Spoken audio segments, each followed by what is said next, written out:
Live. Everywhere. On netrootsradio.com.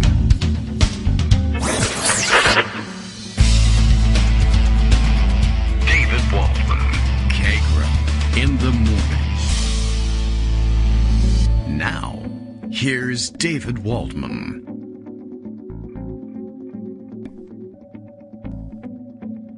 Come on now, button. You can do it. Hey, good morning, everybody. I don't know what was going on here today. Couldn't get the mute button to decide to disengage. It's very tired. So am I. I guess we're both in the same boat. It is Thursday, June 29th, 2023. I think it's time for another show. The microphone disagrees, but we finally did make it here today. Okay. And, the timing was a little bit off, but all the sound seems to be working just fine. The Rafto Stories is coming in, and, wonderful things are happening. Oh, look at this. What's the result of this? I did not notice that, major international soccer matches were going on because I don't watch that sort of thing, but this is an interesting match. How did this go? Does anybody know? Did anybody watch the St. Kitts and Nevis versus USA soccer game? I imagine that may have gone our way on that one. I don't know that St. Kitts and Nevis is known as a football powerhouse, but I hope they got a good game out of it anyway. And it looks like the points tell us that we won in terms of the point standing in the Gold Cup competition that's going on. Seems like a little bit of a lopsided match there, but, these small island nations, don't put nearly the resource. Not only do they not have the resources to draw on in terms of population, but, spending their money on football, I imagine that their budget is considerably lower, but pleased to have had them in the competition and to see them continue. And, everybody loves an underdog. I guess unless they're playing your team, in which case they don't. Let's see. Also, I happened to notice from scanning around today, another sports item that I missed because I watched no sports whatsoever. But it turns out, did I see Greg retweeting this story of a perfect game thrown by a Yankees pitcher, which I guess he would know about. And maybe he can tell us a little bit about that one. What can I tell you? It went perfectly. I mean, you all know what that means, right? I mean, I forget. So what is it? Is it there's just no hits given up? Is that right? Or no one on base? So I guess that's pretty perfect. Good luck to all the people trying to follow that act. That's a tough one. And let me get out of the sports feed here so that I can get back to discussing what it was that we came here to do. Oh, yes, right. Political news.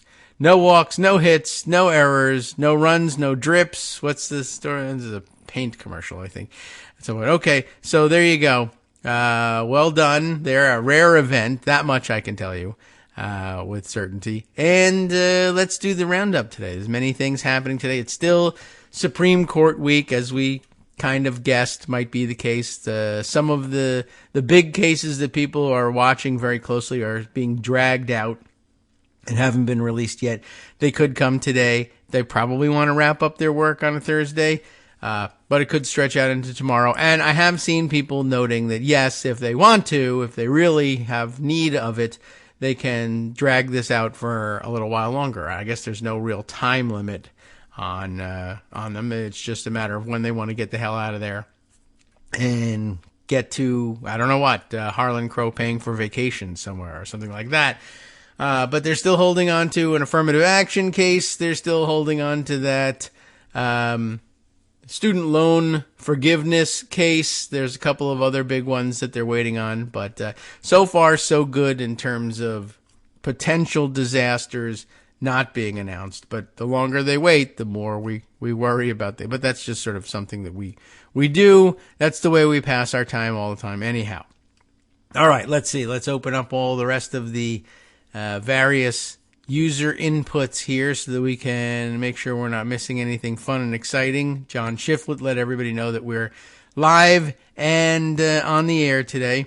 Is it anything, any sort of celebratory day of any kind? I mean, he is noting, for the record, that we will be sort of celebrating the death of the independent state legislature theory at the Supreme Court. But I have read that there are some analyses out there. I think I might have even parked one in Pocket somewhere saying, well, the frontal assault of trying to force through the independent state legislature theory and just establish it as a thing is done, but that some of the dissents that were offered and even some of the concurrences left some doors open to using it or similar theories for other purposes later on. I haven't had a chance to run through some of those things, but that's something that the court does kind of all the time with everything, and sometimes it's just an empty threat, and sometimes it's just people saying, well, for political reasons, I feel like we have to go with this decision, but for ideological reasons, I want to let you know that this wasn't totally unfounded. So watch out, it could come back. But in this case, of course, the independent state legislature theory is in fact entirely unfounded. So I don't know what they're going to base it on.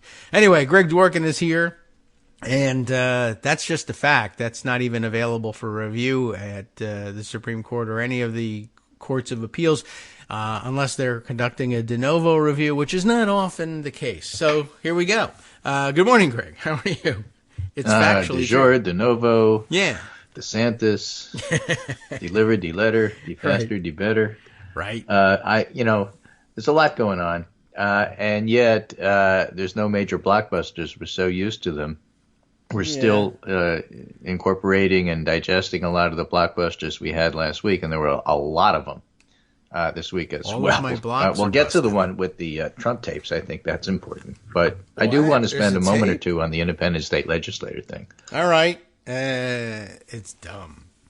Yeah, well, the thing is, I am not a lawyer, so I try to understand and to a certain extent explain things at my level, which is non-law, so that like normies like me can understand it. All right. And as far as I could tell, the deal is there's this court case, Moore v. Harper, Yes. Kramer versus Kramer. So what happened is that North Carolina happened to do incredible gerrymandering districting. So they did Yes. redistricting that very much favored Republicans. And at the time, which is no longer true, but at the time, there was more or less a Democratic majority on the Carolina Supreme Court. And that Supreme Court said, this is ridiculous. You can't do that. Yes. And so the North Carolina legislators sued and said, there's this Yes, we thing in the Constitution which supports a concept called the independent state legislature. That is to say, the Constitution says that it's up to the legislatures in each state to decide how to run elections, including federal elections. Mm-hmm. And that means if we decide, we the legislator decide to do something, like, make it a completely Republican gerrymander so that there are no Democrats. Yes. We can do that, and you can't say boo about it, North Carolina Supreme Court, because the legislature is supreme.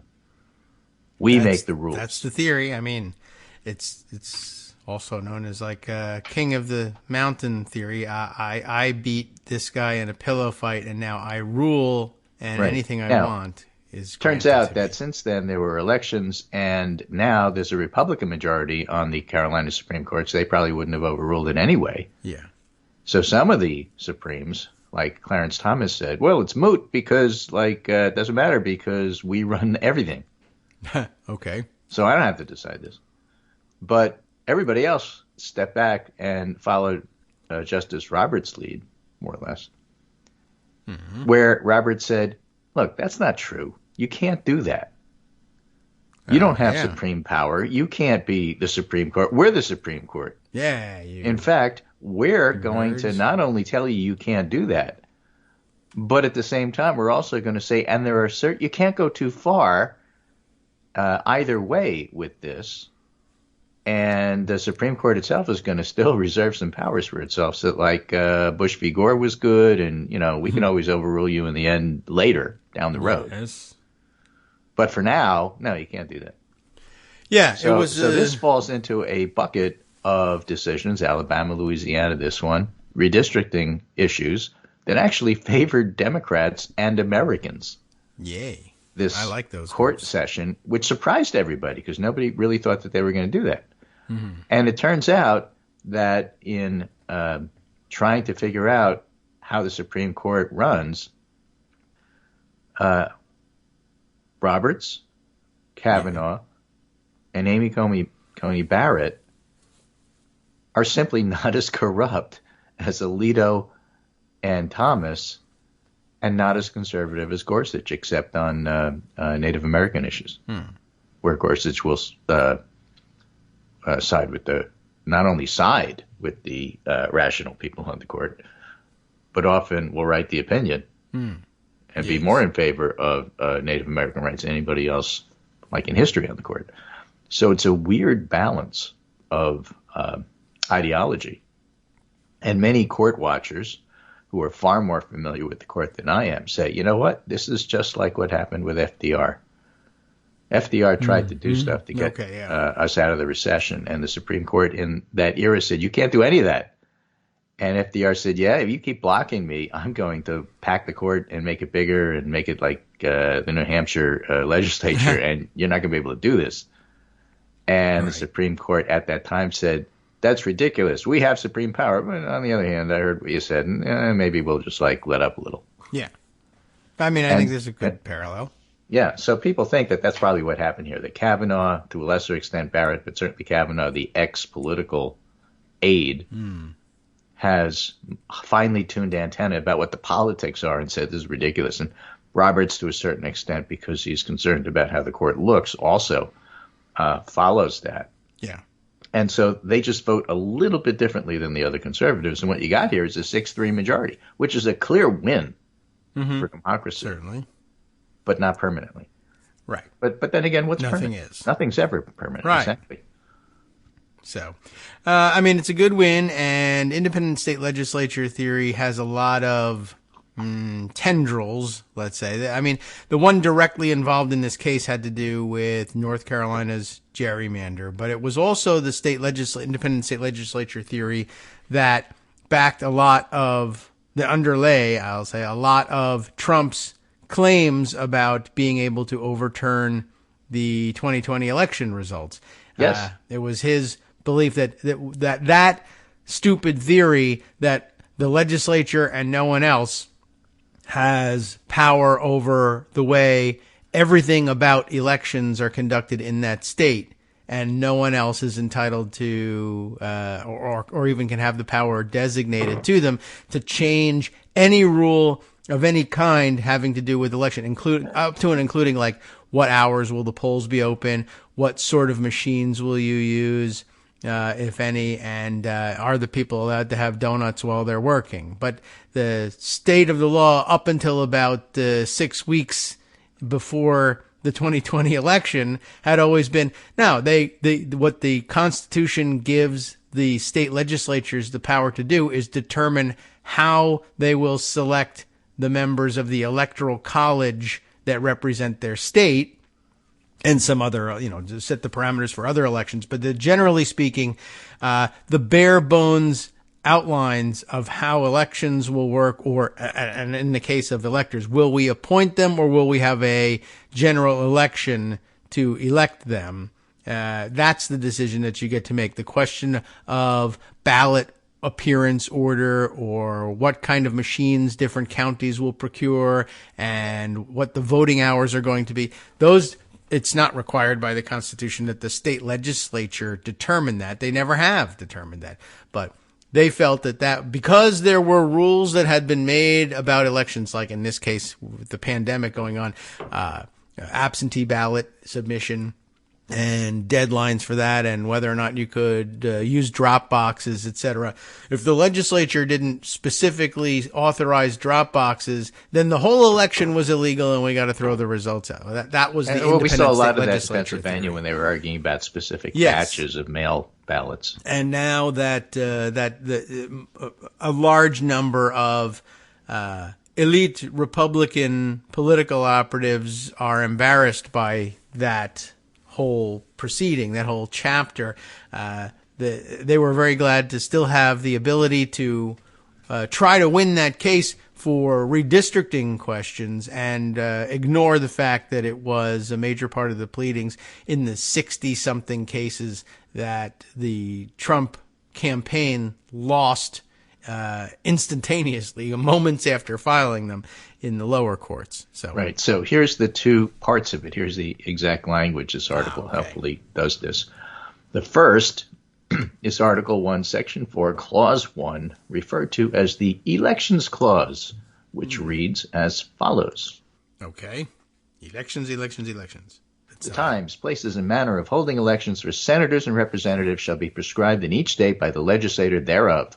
Mm-hmm. But the Congress may, at any time by law, make or alter such regulations except as to the places of choosing senators. Okay. So basically, Congress can overrule the legislature right here in the Constitution. So the first part about we have full rights because it says state of the legislator thereof, it's like you didn't read the next sentence. Yeah, well, that happens a lot with these guys. But the second section is different, and as you pointed out, the sleeper part of this case, and this is not Article 1, this is Article 2, Section 1, Clause 2, the Electors Clause, which reads as follows. Each state shall appoint in such manner as the legislator thereof may direct a number of electors equal to the whole number of senators and representatives to which the state may be entitled, but no senator or representative or person holding office of trust or profit under the U.S. shall be appointed an elector. Right. Yes. So the legislature thereof may direct electors. Mm-hmm. And proponents of the ISL, the independent state legislator theory, argue that the phrase the legislator thereof means strictly the state legislator gets to decide how elections are run and how presidential electors are appointed. No ifs, ands, or buts. If we want a second slate because we decided we don't like the first slate because they smell or they root for the Yankees, no, well, we could just do it. And there's nothing you could do about it. And furthermore, the article says the argument goes that in the event of a dispute between the legislator's actions and the state constitution, the results of a ballot initiative, state courts, or other elected officials, the matter is to be resolved by federal courts in favor of the legislature. So they said, okay, the Supreme Court has a role here. It's to affirm that we can do this.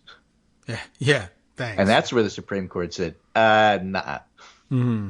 We reserve the right to tell you to go take a walk, a long walk off a short pier. Yes, well, good. That was the correct way of handling it. And when it was handled in the context of the Trump claims after the 2020 election, the federal courts that treated it directly on that question did the same thing. Look, the legislature has the right to determine the manner in which their electors will be chosen. That means the choice between selecting them yourselves, having a general election for them, or drawing lots, whatever it might be that you decide on.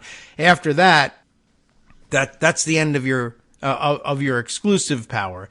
The rest of it, what day will the election be? Well, that's determined by Congress, not you. And what sorts of machines, and can you have donuts? Well, that doesn't really matter very much. The manner of the selection of your electors has been done. Your role is over here when it comes to the Electoral College. There are, of course, other questions about the conduct of other sorts of elections, but now the Supreme Court has settled that one too. So good. Right. And so there's an order to things. There is a ranking, a pecking order. Oh. And this goes back to something we all learned in school and probably didn't understand at the time, but we learned it anyway. This case called Marbury versus Madison. Yes. Where Chief Justice John Marshall, famous in Supreme Court lore, essentially decided with the Supreme Court that, the Supreme Court gets to rule on stuff. Yes. We get to decide. And so, as this article puts it, the Constitution limits what kind of laws Congress may pass. So Congress can't just do everything. Right. And federal laws can limit what kind of laws states may pass. All right. Yeah. And that is an interpretation supported by Chief Justice John Marshall in Marbury v. Madison. That means that, no, the independent state legislator idea is stupid because, there's a tradition in this country based on Marbury versus Madison onward that says, no, there's this pecking order, and you don't get to do whatever you want. In fact, yes. Congress outranks you, and the Supreme Court outranks Congress in determining what's constitutional. Yeah, that's the theory. You could think that's wrong, but that's been the kind of a founding theory for quite a while. So that's one of the reasons why they run into trouble. So, yeah, Rick Hasen and others can and have picked apart, parts of this ruling are perhaps time bombs down the road. But for now, it's a win. Okay, we'll take it. Yeah, unless I missed anything there. But, that's my layman's interpretation of what's going on here. Yeah. Well, there's not much more you can do with it. It's a new and novel and invented for convenience's sake theory, and there's not a lot of legal interpretation that can be done with it. It's just something that got made up. But then, eventually you get around to the point where you point out to somebody the Supreme Court's power to review the constitutionality of statutes adopted by Congress is an invented power. That's what you learned in high school, was that in Marbury versus Madison, that's where the power of judicial review came from. And who made it? A bunch of judges. Of course they're going to give themselves that power. So, yeah, that's where the whole thing starts to become metaphysical and come apart if you really tug it at every string. Right, and again, to the layman, this is what we've decided maybe to do. A handful of Supreme Court cases that people can sort of say, oh, yeah, I heard of that one. Yeah. Right? Dred Scott decision, Roe v. Wade, Loving v. Virginia, maybe, Marbury versus Madison. Spy versus It's Spy. like top five, Yeah, it definitely is. And people sometimes even remember why they learned it, and it's usually because of the establishment of the power of judicial review. But there's a lot of underlying interesting stuff in that case, like what actually happened is kind of which nobody knows. So you say this to a normal person, and they say, oh, you mean this goes against Marbury Madison? Okay, then. Well, what was Marbury Madison? I don't know. But, you can't go against that. It rise to that level.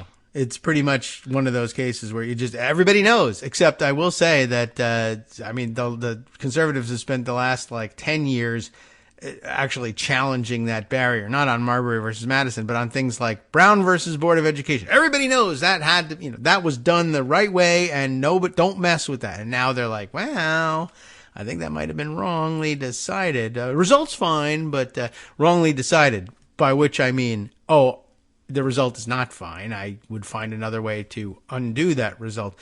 Okay. Yeah. That's just, it used to be one of those untouchable cases. So I guess everything's touchable now, I suppose. So, the big cases for left them, are affirmative action cases, a couple of them, various schools, right? And student loans. Yes. And I expect to lose on affirmative action. All right, you can go ahead. And I have no idea what they're going to do with student loans. Yeah. Well, no one knows because everything's up in the air these days. Right. Now, does affirmative action matter as much as it used to? Unclear. If you want to rank the importance of cases the Supreme Court can take on, yes, certainly voting rights is tops.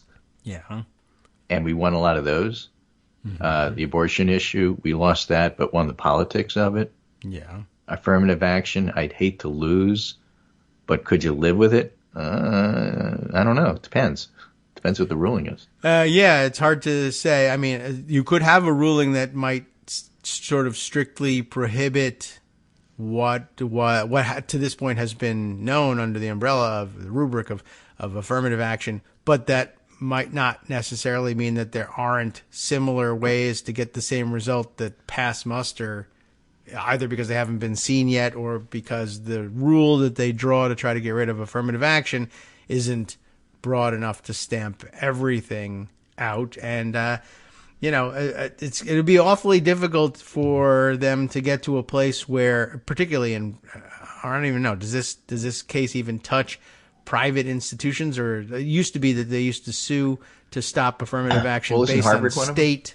I don't know. I've not followed this case as closely as I could have, but that's sometimes an issue where they say, well, state schools can't practice this sort of admissions practice because public role here, but it'd be awfully difficult to say that academic institutions can't be the It's a funny Well, thing to it's say. Harvard There's and an University of North Carolina. Okay.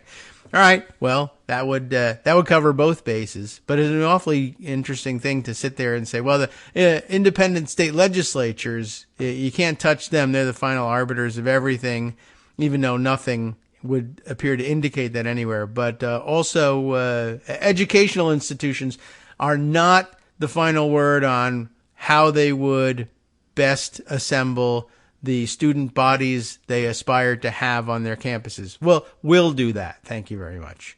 The courts will take We also have an LGBTQ case. We have a web designer who refused to work on gay weddings. Yeah, I can't believe we're still doing these. But yeah. There's a case of an evangelical Christian mail carrier who's suing the U.S. Postal Service for not accommodating his request to have Sundays off. Oh. Don't they? I guess they don't anymore. I thought there was no mail on Sundays. What's your problem? Well, they still sort. Yeah, they must be doing get something. ready for Monday. Yeah, and I see they have contractors running around and giving out mail. And I get mail on Sundays sometimes if it's special. Right. Well, okay. That's between you and God. All right? Me, God, and CVS. I guess. I mean, if I need some medication and CVS is going to deliver it, they'll send it through the Postal Service and it'll show up on Sunday. Well. Just as one example. Not that guy. He won't bring it. Yeah. Okay. So, I don't know. All right. And maybe that guy is also a web designer on the side. I don't know. Right. Yeah. So. Anyway, we're going to talk more pure politics after the break and do some follow-up on some of the stuff we talked about yesterday. Okay. Right. And Trump still confessed to stuff on tape. So there's that. But now we know who he confessed to, and that's awfully right. interesting. Okay, good. We'll come back to that We'll then. start with that. All right. After that, and then he's going to chase Ivanka around the desk. Over the break, look up Susie Wiles.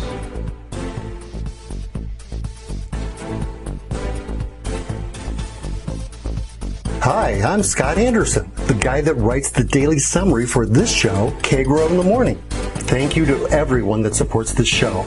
Many of you send donations through PayPal, Patreon, Square Cash, Radio Public, and so on. Some of you write your own essays and send them in, or read articles with your own commentary. We appreciate it. Now, some of you are listening to this and thinking, I'd like to help, but isn't there something I could do that wouldn't require money or effort? Why, yes, there is. You can just like us. On Daily Kos, they call it the recommend button. YouTube has a thumbs up. There are hearts and likes and love buttons. Tap our love button. Tap our love button every day. Share our shows and summaries on Facebook and Twitter, YouTube and iTunes, Stitcher and Amazon. Most of these places allow you to write a review, so a sentence or two would be great. Recommend us to social media, or tell your friends to listen to the show.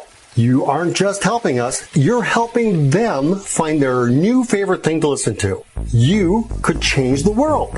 So thank you in advance from me and everybody else in the world.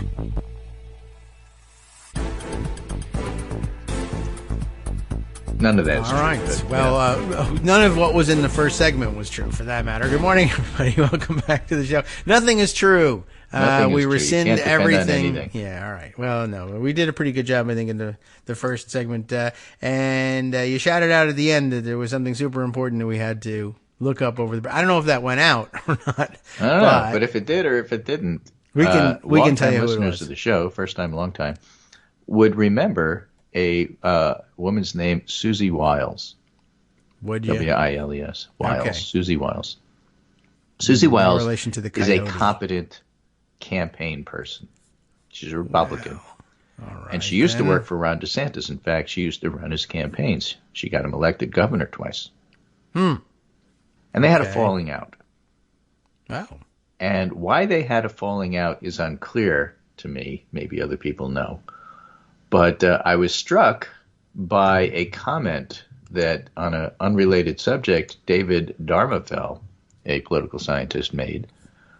Our state of Connecticut used to have a so-called moderate who was never a moderate Republican named Chris Shays. Both ways Shays we used to call him.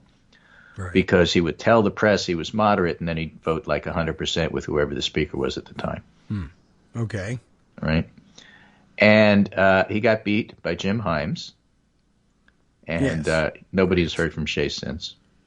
Yeah. But he's complaining today. Why is he? Yeah. Because Joe Biden isn't staying in touch with him the way he promised. Oh, well. And so I don't know if I could endorse him again for president the way I did in 2020. Yes, my And there are other independent long-retired Republican Congress people with the same complaint like on Q. They're all complaining today that Biden's not keeping in touch with them. Well, but they're retired. They're all, yeah. And David Darmerfeld noted this and said, it's really funny. I've met some of these people. They are like the most narcissistic people in the world. If you don't stroke them and make them happy, the slightest perceived insult is a BFD to them. And it's astounding. And they're all like that. But when you retire, you should give that up. But I guess they can't. Well, they are who they are. Yeah. And so one of the reasons I'm interested in politics, but I don't like politics, is that about politicians. Sure. And why don't you run for office? Well, I'm not like that. Yeah. Firstly, I'm an introvert. And secondly, I don't have that narcissistic gene that says everything's about me the way these people do. Yeah. It's so difficult to why is that cultivate. relevant? Because one of the reasons Susie Wiles split with Ron DeSantis is taking credit over his governorship wins. Oh. Because the DeSantis, it's all about him. He did everything. You don't need people like Susie Wiles. Of course, that's that part of narcissism of politicians, I think, really needs to be understood going in. Like you're not going to be able to say that this politician won, but really I won. This is there is a level. No. The most you can hope for, and what a lot of them do hope for is, we win. I orchestrate your win, and you make me chief of staff, and I work for you. And you're the star, and anybody who's ever seen any episodes of the brilliant British sitcom Yes, Minister understands how this works. Yes. The minister is there for public consumption, and the staff make all the important decisions. Yes, and just to clarify, that is a sitcom that happens in Britain, not So a it's a British sitcom or whatever that came out of. Yeah, right. Got it. It's just like, wow, he really doesn't like that show. But it's just that you were talking about it being British. That got us all fouled up. Okay. A sitcom, a Britcom. So, but that's the deal. Britcom, anyway, so they that's had a a good falling out. term.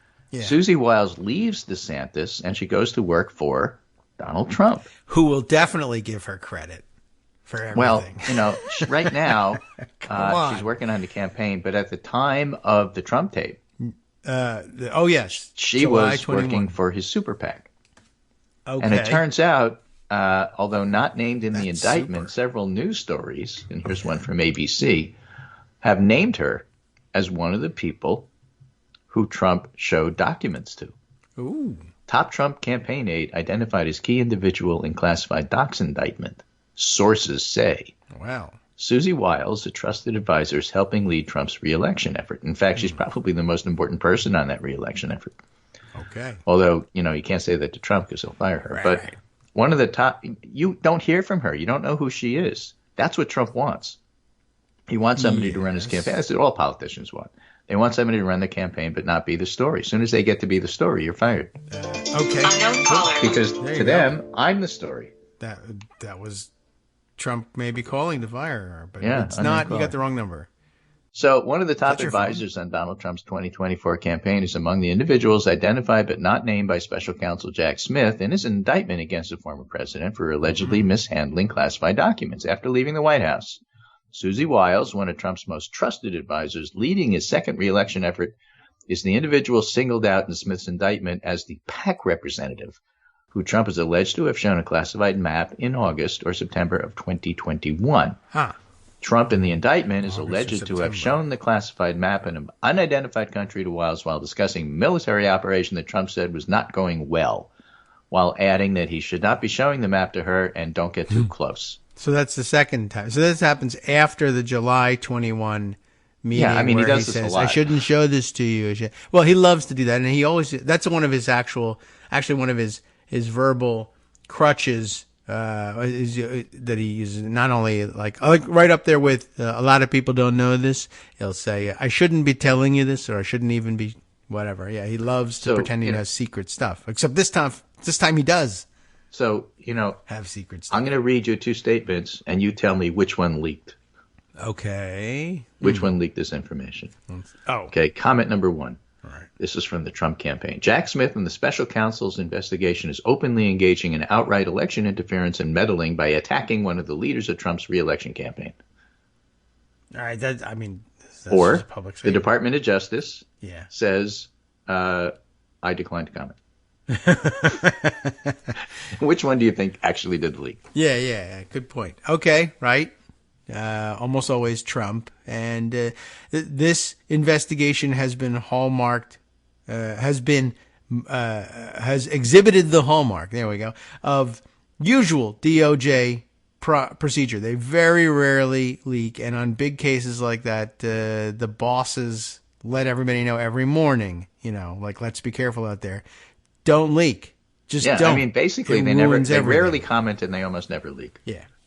Right. So the alleged exchange, says the happen, ABC piece here, between Trump and Wiles is the second of 2 instances detailed by prosecutors in the indictment showing how Trump allegedly disclosed classified information in private meetings. The first was a July 2021 audio recording obtained by ABC News earlier this week, in which Trump is heard showing people what he described as a secret and highly confidential document relating to Iran. Those are the Mark Meadows staffers. Okay. ABC News has reported the meeting involved people who were helping Trump's former chief of staff, Mark Meadows, with his memoir. Trump's repeatedly denied wrongdoing, and it does not appear, based on the indictment, that Trump was charged specifically for his retention of either the Iran document or the classified map shown to Wiles, identified as Wiles. Rather, the 2 instances speak to what Smith's prosecutors see as Trump's state of mind in how he handled and shared classified materials. Now, if the identification of Wiles by sources is accurate, it also raises the prospect that should Trump's case go to trial, one of the top figures leading his re-election bid could be called to testify as a key witness. Yeah. Right. So nice. While Trump's not named a 2024 campaign manager, Wiles, along with Chris LaCivita and Brian Jack, are the team steering the campaign's efforts. Okay. Now one of them is busy. And I would say, she's probably the most competent of the 3. So, again, is she going to flip? I don't know. Is she going to testify? It's a lot of pressure. But, let me ask you this. Is Trump going to pay her legal fees, which are now going to be pretty large? Those are expensive lawyers for cases like this.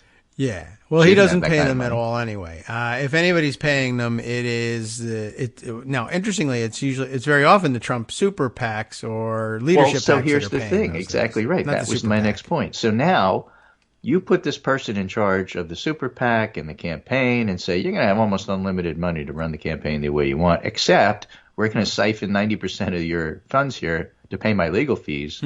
And the other 10% is going to pay me personally in my own pocket. Yeah. So, but go ahead, run the place.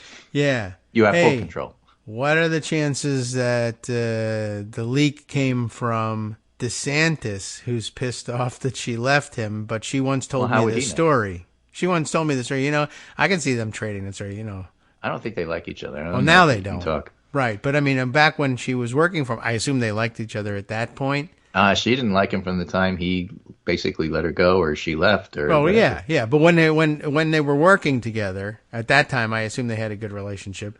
I was just wondering if, and especially if you're working for DeSantis and it's become obvious he's going to be running for president at some point. And yeah, but at that point, she's working for Trump's PAC. And by that point, I don't think that DeSantis' relationship is particularly good. Yeah, but I don't know. Was there never a time when they had a good? I don't understand how she worked for him at some point. Yeah, but that had nothing to do with Trump at that point. No, right. But I mean, I guess at that point she hasn't been shown the document. The relationship soured, and then she went to work for Trump, and then Trump did stuff. And at that point, had no relationship she's not with really Trump in contact with DeSantis. She's working for Trump. Yeah, okay, I get that part. Yeah. In fact, if Trump found out she was in touch with DeSantis, he'd probably fire her. I had thought that maybe she had worked for Trump for a while and then went to DeSantis and then went back to, but I guess not. But even so, even if she had, the allegation here is that he showed her the map at a point after which she had already broken things off with DeSantis. So I don't know. Well, I'm just saying, there's going to be a tremendous amount of pressure on her for a variety of reasons. Yes, and she can't run the PAC the way she wants because Trump's stealing all the money. She can't just run the campaign, focusing on the campaign when in fact she's got to worry about her own legal issues. Right. And there's going to be a lot of pressure on her to talk. Okay. Now, I have a different why question. hasn't Jack Smith charged Trump yet? That's always been the question, and there's still a lot of speculation about that. One reason may be they have trouble getting people like Susie Wiles to flip, and you can understand why when you look at her. Okay. Who she is and what she does. He has charged. The other is that, look, this map of attacking Israel or whatever the hell it was may be so sensitive that, you can't use it in court because they can't possibly bring it. That's true. There has been discussion of the great thing about the Mar-a-Lago case is that it involves Goldilocks documents that are just right, just sensitive enough to charge him and not too sensitive. Picked by professionals who knew they had to do this in court. Yeah.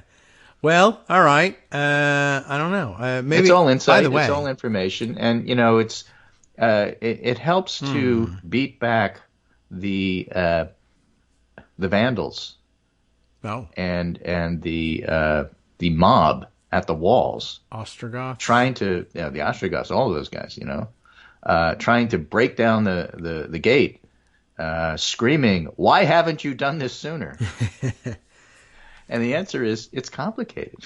Yeah, well, it's always complicated. And we are finding out that a lot of this was happening behind the scenes. By the way, it did occur to me, now that I said it and we decided that it didn't make any sense, it now makes more sense for Trump. Trump should just say, DeSantis leaked it, even if there's no possible way DeSantis leaked it, right? Blame it on him, right? Yeah.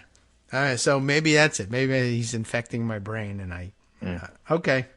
I can't believe that there was a putative Putin revolution in Russia that lasted 6 hours. It's DeSantis' fault. Yeah, right. This would never have happened if I had been governor of Florida at the Exactly. time.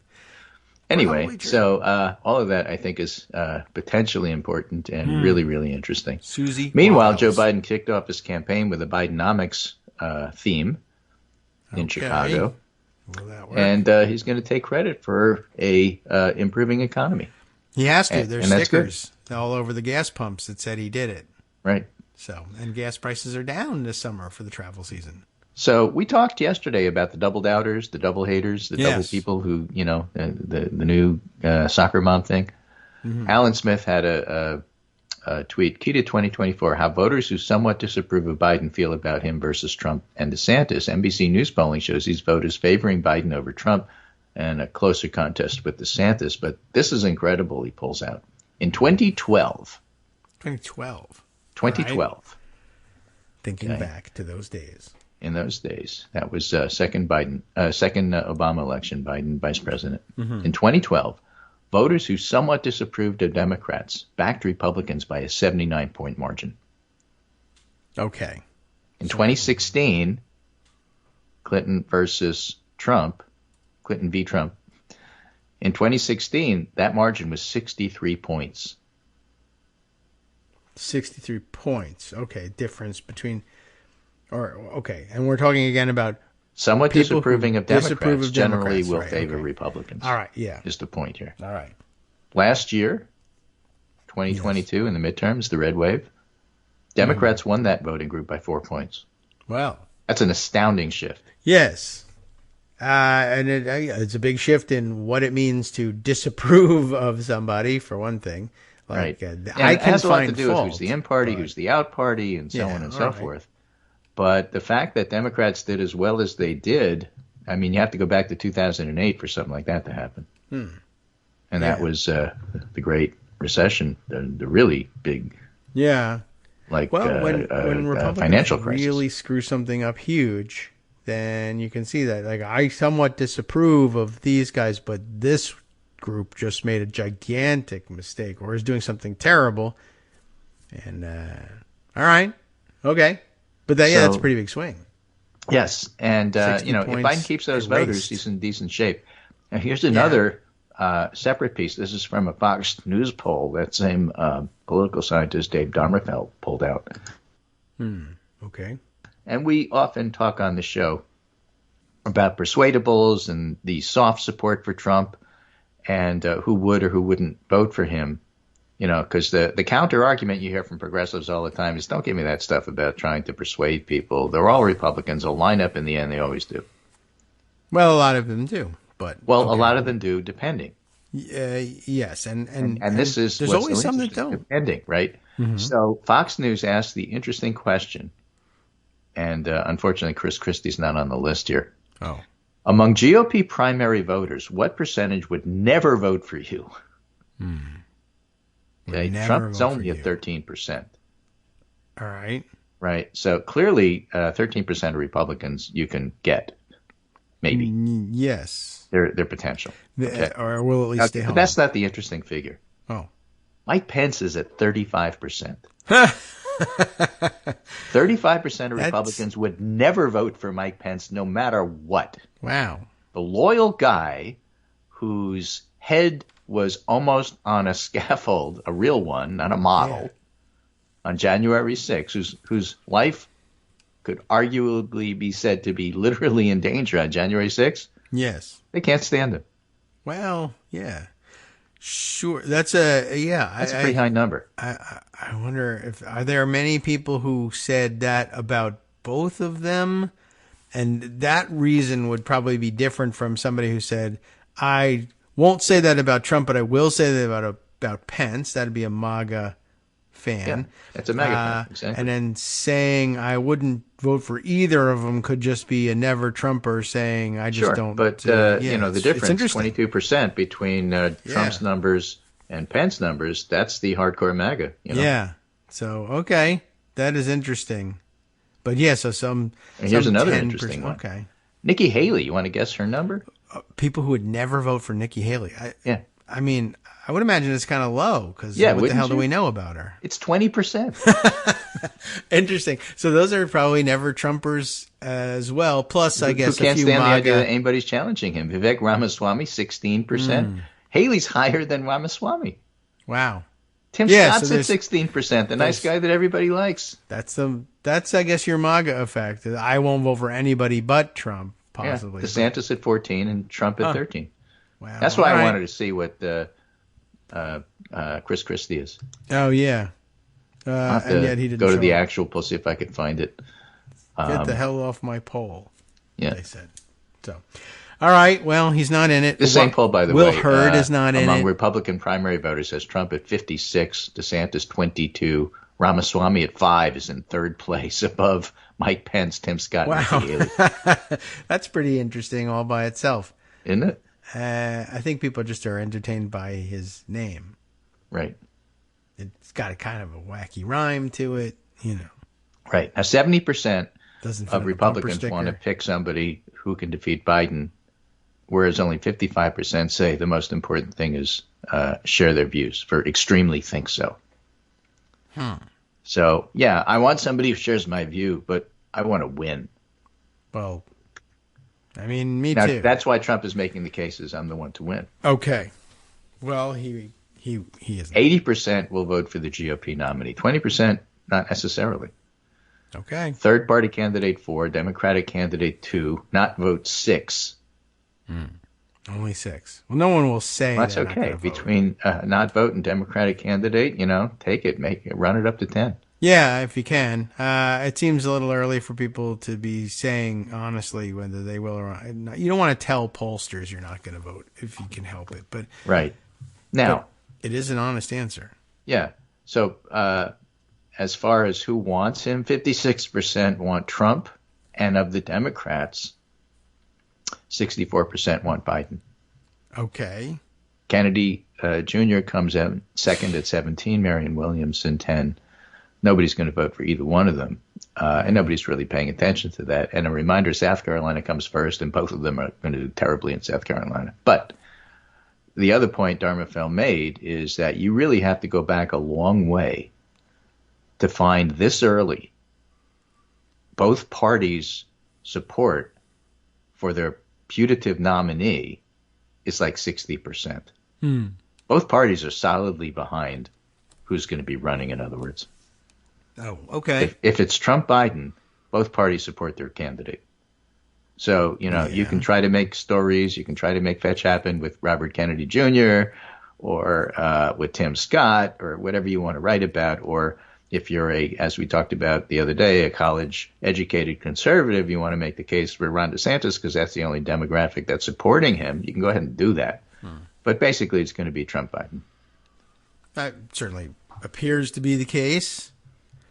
I'm willing to believe it. Yeah.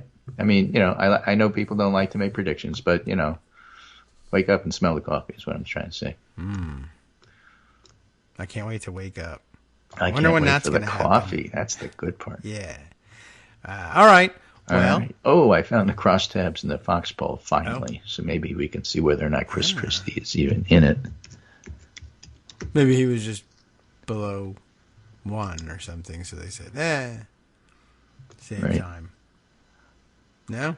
Yes? Now, tell me which one you would like to see as the candidate, and Chris Christie comes in at a whopping 1%. Yeah, well, all right.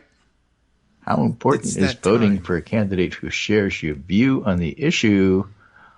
Total important 95% for Republicans and 5% not important. So that's pretty interesting. Can we find who would you never vote for? And it's a long PDF, so that may take me a while to find. Oh, okay. Well, you can. But I'll find it. I'll report back on Monday. Do for the weekend. Yeah. Okay. Understand and get into those crosstabs. All right. Was that Chris Christie calling? Somebody from Pennsylvania. Oh, okay. Well, so probable spam. Oh, well, all right then. Somebody lousy from. Is it Scott Perry? I don't know. And then finally, to finish up, let's take a quick look at what's going on in Ukraine and Russia. And on the one hand, David Rothkopf has an interesting piece I'm just reading now, just out, how the U.S. and Ukraine should take advantage of a weakened Putin. And Julia Davis, who watches Russian TV, so you don't have to, speaks Russian and translates for us. And she tweets at Julia Davis News, writes, "Mutiny? What mutiny? Lukashenko who? Russian propagandists are rapidly changing the narrative. They say the insurrection was not that big of a deal, and Putin did everything, not Lukashenko. He saved the day, and it's over, and that's the end of it." Okay. Plus, they were just tourists. Right. Interesting how that, you'd think. So when you control the news, you write the narrative. Yeah, and you could have gone another direction there, and I could have, and that this was horrible and super dangerous, but super powerful. Putin, put an end to it because of his awesome powers that he possesses. No one else could have stopped this otherwise unstoppable juggernaut. Yeah. All right. But they went with the "it didn't happen" story, right? It wasn't a big deal. So that's kind of interesting. Yes. Again, that doesn't really work, but it works.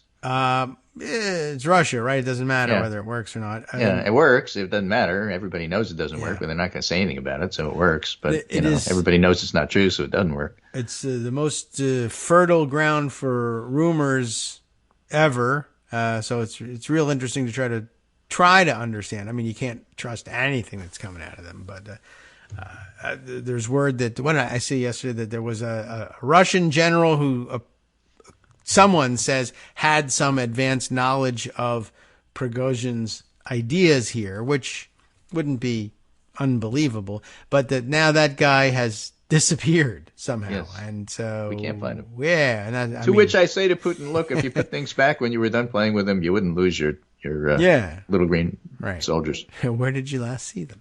I don't know what that's supposed to mean. I don't know whether it's true. It's crazy, and they just did so many interesting theories about what's happening there. But I don't know. I mean, mob war is the best model for understanding it that I've seen so far, except for the fact that they have, PR operations, which they don't usually have in them here. Right.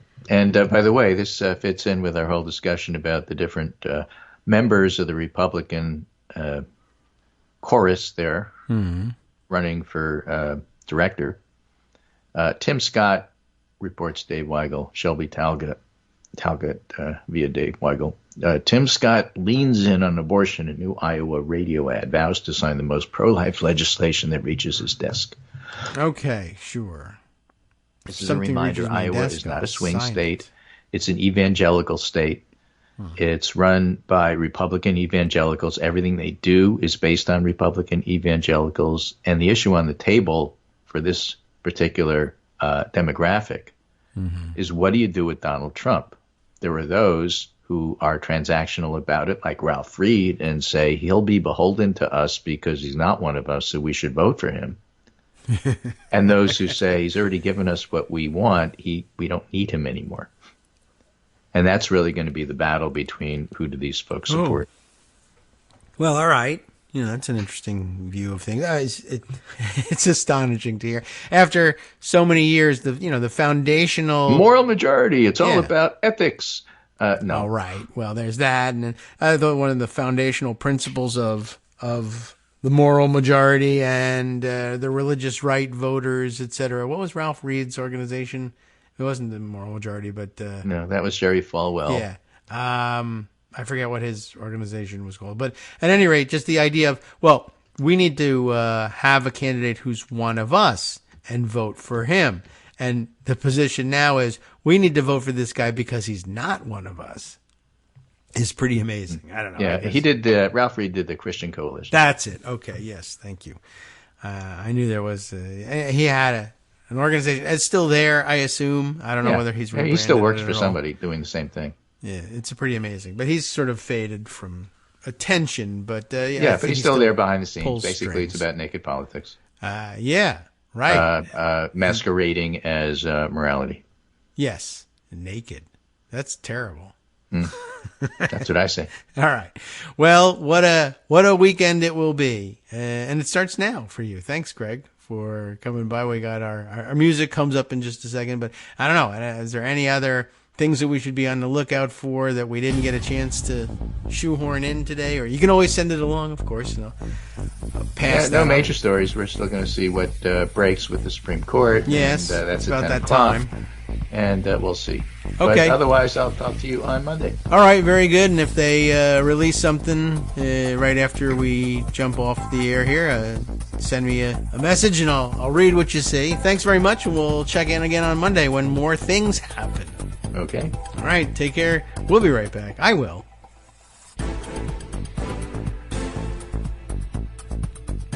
All right, welcome back now to the Kagro in the Morning Show here on Netroots Radio. Time for me to make our way from the 10 o'clock hour to the 11 o'clock hour. We'll see whether any new and interesting developments out of the Supreme Court happen in the next hour or so. What am I looking at here? How come I seeing this? What? No, I don't know. But Greg tipped me off to something about Kentucky politics, and then I saw a Mitch McConnell mention come across my screen, but it is very weird and different. Oh, yeah, I see what we're talking about here. I'm looking at the mastodon toot of Dr. Jorge Caballero, who I guess notes that the press in the last couple of days given all sorts of hell to Biden because that's the hot thing to do because he's old. And so there you go. The media, he says, is tripping all over itself because President Biden wears a CPAP machine. And of course, I mean, that actually has very little, relatively speaking, to do with age, although I'm sure the numbers skew higher because it takes you, it's not that it has to do with being elderly per se, as so much as it takes people a while to figure out that they could benefit from something like a CPAP machine. It's not something that you usually say, you know what, I think my 8-year-old maybe could use that, but sometimes they can. Anyway, the media tripping all over itself because Biden wears a CPAP machine. Meanwhile, he points out, Mitch McConnell randomly shows up to work with purple bruises all over his face. And the former guy nearly died when he got COVID. And Clarence Thomas was hospitalized for several days within the last year. The absence of editorial perspective is contributing to the destruction of American democracy. An interesting comment at that. And I don't know, is it something I can even put aside for inclusion later, or I don't know, do you need to do it? You heard the comment, but it's a good one at that. The thing Greg had sent along, now that I've mentioned it, I guess I should at least read you the story, which, let's see, I got another thing I got to look out for too. All right, the story has to do with with weird politics in Kentucky. Oh, and by the way, he chimes in here. For the record, the poll about who would you never vote for didn't include Christie at all. So that's interesting. Who would you never poll about? 100% of the pollsters involved in that survey answered Chris Christie, apparently. So anyway, here's the story from Kentucky. It has nothing to do with Mitch McConnell, but it's just of interest in general in politics. Since we're talking, for instance, about corruption on the Supreme Court, etc., here's some more weird things that are odd and difficult to explain. U.S. attorney gave to Kentucky Republicans while investigating the state, I guess. We'll see what's going on here. He's overseeing a federal probe into Kentucky, just generally. Like, what the hell's Kentucky and what's going on there? I don't know what the investigation is. Let's see if we can find out. He's also given money to the Republicans involved with that investigation, and that seems a little odd. Roger Solenberger reporting this for the Daily Beast. Let's get a quick rundown on what's happening here. A U.S. attorney overseeing a federal probe into the Commonwealth of Kentucky, one of the other Commonwealths out there, has made thousands of dollars in political contributions to two Republican candidates who, if elected, would be directly involved with that investigation. The GOP nominee for Attorney General and the sitting AG and gubernatorial candidate Daniel Cameron. That's the sort of thing that, by the way, if it were happening and the money was going to a Democrat, Donald Trump and others would be howling and screaming bloody murder and look at this obvious corruption. But the money went to Republicans, and it's kind of like, the Daily Beast might look into this. The donations raised questions of potential impropriety, governmental ethics experts said, because they lend the appearance of a senior Justice Department official attempting to exert political influence over his district. Cameron, as current Attorney General, has already had contact with the DOJ about the probe, which is being run out of the Western District of Kentucky and concerns state-run mental health systems. So I'm totally unfamiliar with this story entirely. It's just a DOJ spokesperson confirmed to the Daily Beast that the investigation is ongoing. The donor, Michael Bennett, acting U.S. attorney. What kind of U.S. attorney? Acting! Yes, U.S. attorney for the Western District of Kentucky, contributed $1,000 to Cameron on May 7th, 9 days ahead of the primary election, according to Kentucky campaign finance records. That same day, Bennett gave $500 to the Republican running to fill Cameron's slot, Russell Coleman, on top of a previous $1,000 donation in September. Coleman was Bennett's predecessor and former boss at the top of the Western District, where he was appointed by former President Donald Trump. Both of Bennett's contributions went to support Republicans who, if elected, would be directly responsive to the probe. That is interesting. Legal experts told the Daily Beast that the donations lend the appearance of political interference and publicly picking sides. This month, Cameron joined Trump allies across the country when he attacked the political weaponization of the DOJ after the former president's federal indictment in the Mar-a-Lago documents case. By the way, Delaney Marsko, senior legal counsel for ethics at nonpartisan watchdog Campaign Legal Center, told the Daily Beast that voters have a right to know that Bennett is appearing to demonstrate political interference or favoritism in connection to his official duties. The public absolutely has a right to know that DOJ employees are not avoiding even the appearance of political interference or favoritism in department activities. In this case, it certainly could raise questions about whether the donating individual is attempting to influence an investigation that would impact their office, Marsko said. It's a weird and kind of a complex thing. Anyway, I don't think I'm going to read the rest of it for the moment, but I want to hold it in pocket for a little while longer. We'll see how things develop there, but I wanted to, I mentioned it because Greg had sent it along with two. That has the feeling of something that might develop into something weird and strange. I'm wondering whether, say, Trump and his ilk would want to take advantage of it. I mean, it sounds like, is he a holdover U.S. attorney, or was he an assistant U.S. attorney in the Trump administration, during the Trump administration, and then took over as U.S. attorney later on and just wasn't replaced by the Biden administration? But I'm just wondering whether the Trump campaign would use something like this to say, see, DOJ officials are all the time trying to weaponize their office and manipulate things. Look here, I'm guilty of espionage over here, but at the same time, somebody investigating some other thing somewhere else over there, doing something different, also did something corrupt. And so there you go. There's the answer. It's all, it's all rigged in his view. All right. By the way, here we are with one of the new Supreme Court cases coming through here. Let's see. The Supreme Court has officially struck down affirmative action, ruling against Harvard in a case that will have major implications, according to Aaron Parnas, who's writing this. That's Lev Parnas' son, isn't it? What's he doing tweeting about it? I don't know. He's just interested. Chief Justice Roberts writes for a 6-3 majority in the UNC case and a 6-2 majority in the Harvard case. Jackson recused. I guess having gone to Harvard. I say, all right, well, we'll see how that gets digested and what their rationale is. Of course, to me, there's no rationale whatsoever, but obviously I'm out of tune with the conservative majority on the court, and I think we knew that going in. Okay, let's see. We'll move on to a couple of other stories. Having planted the seed of this Kentucky story, we'll see whether that germinates and becomes something else.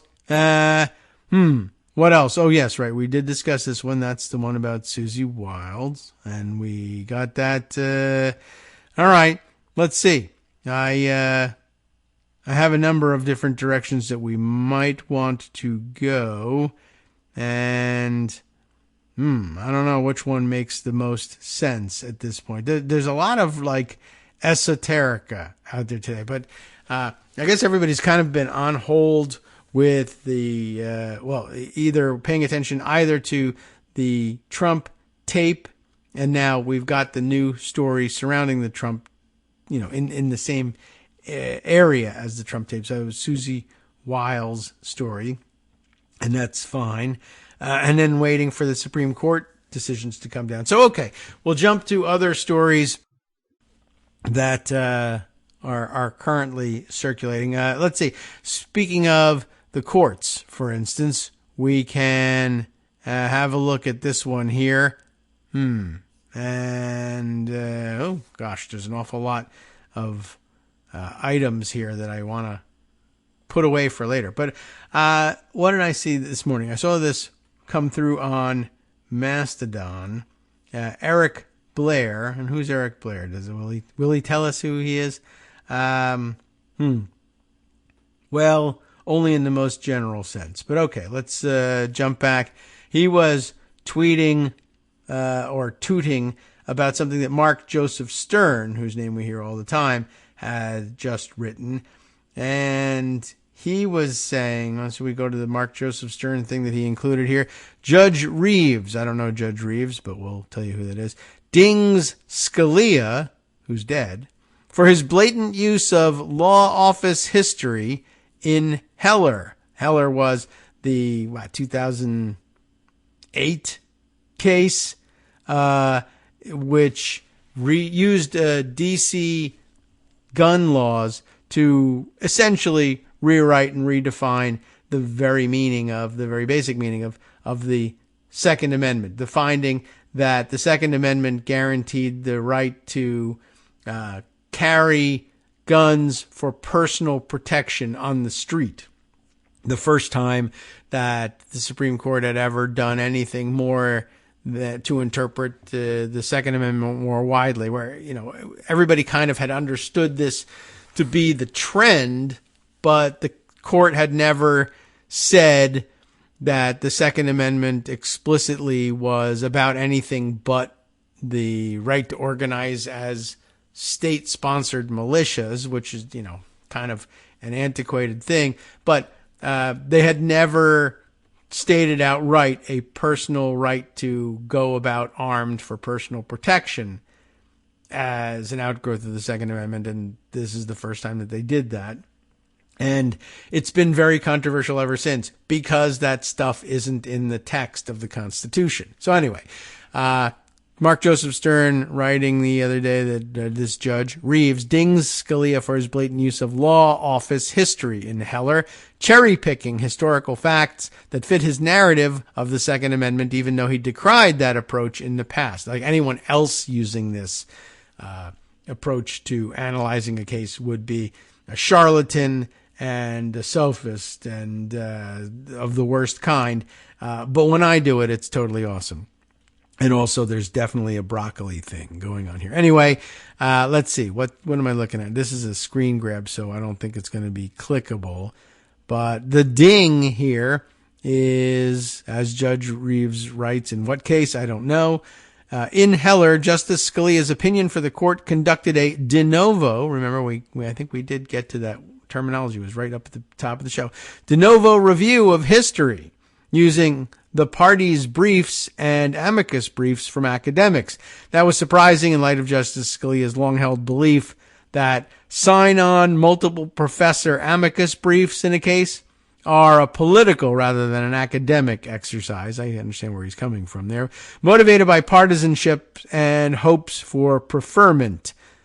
Let's see. It was further surprising given Justice Scalia's disapproval of the court picking and choosing those studies that support its position while never explaining why those particular studies are methodologically sound. Justice Scalia knew firsthand the risk of cherry-picking briefs to support one's ideological priors, yet it appears that the court continues to engage in law office history, that is, history selected to fit the needs of the people looking for ammunition in their cases. Okay. Well, that's what Mark Joseph Stern had said, and I wonder if I could find that original thing and see if there's a usable thread there. But Eric Blair, commenting on this, don't look now, but a judge has just written an opinion saying that Heller was, well, Greg, you can tell us what it was. That's bullshit. Exactly. So that Heller was BS, and Clarence Thomas and Antonin Scalia changed the Second Amendment while taking hunting trip bribes from pro-gun billionaires, which flooded our streets with guns and gets kids massacred. Crack Heller open, he says, and #expand the court. The Scalia Second Amendment is fake. It was created in 2008, and the real Second Amendment is about state-sponsored militias only. That's a good point, well worth repeating, and I thought I would just go ahead and do that, as we had been speaking about the court.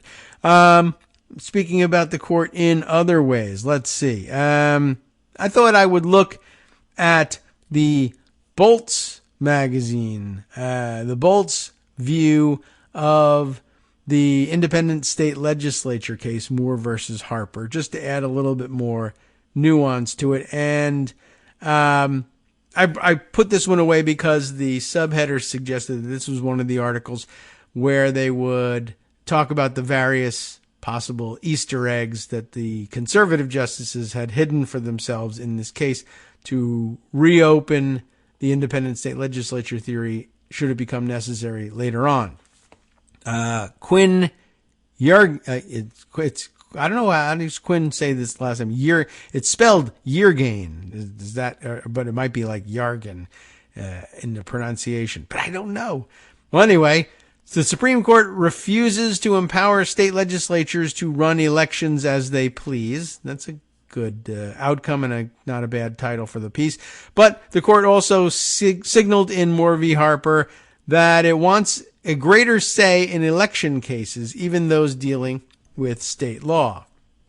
And the Supreme Court, being supreme, tends to grab what it wants when doing things like this. In a much-awaited decision in Moore v. Harper, the U.S. Supreme Court rejected a once fringe theory, and it wasn't even really, it's certainly a fringe theory, but, it has no pedigree even among the fringe. I mean, it was invented on the spot when somebody needed something, and I don't know, or maybe it was being talked about in, what do they call it? Federalist Society circles for a long time, and it didn't break out into general discussion until just recently. But anyway, right. Once fringe theory that was threatening to make its way into the mainstream of jurisprudence, not unlike the fake Second Amendment interpretation. Known as the independent state legislature doctrine, the theory claims that the Elections Clause of the U.S. Constitution grants state legislatures near total authority to regulate federal elections and draw congressional districts, and that no other institution can check them. Now, that would obviously be pretty out of keeping with almost every other power enumerated in the Constitution. Every single one of them comes with checks and balances, but not this one for some strange reason. Had justices embraced the doctrine, it could have drastically curtailed, if not eliminated, the ability of state courts to thwart lawmakers looking to suppress votes, gerrymander election maps, and subvert election results. It could even have sidelined governors, independent redistricting commissions, and other state officials from overseeing federal elections. Instead, writing for a majority of 6 justices, Chief Justice John Roberts rejected the theory. The Elections Clause does not insulate state legislatures from the ordinary exercise of state judicial review, he wrote in a decision that's largely focused on the power of state courts. Roberts was joined by the court's 3 liberal members, Justices Elena Kagan, Ketanji Brown Jackson, and Sonia Sotomayor, as well as by Justices Coney Barrett, and Brett Kavanaugh. 3 conservative justices dissented.